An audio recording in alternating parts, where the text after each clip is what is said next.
got an itch. Gotta get that itch. No, it's not fleas, Daddy. Just an itch. The vet says he doesn't have fleas.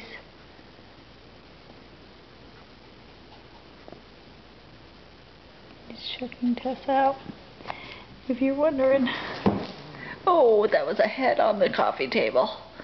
That had to have hurt.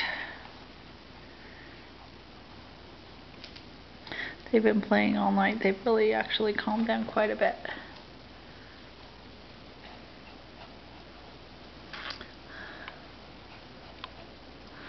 Wonder how many circles they'll walk in.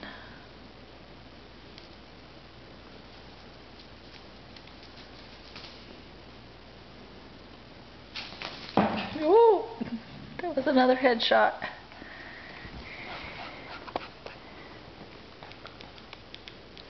Not sad about where he got his shot today. Back in that area.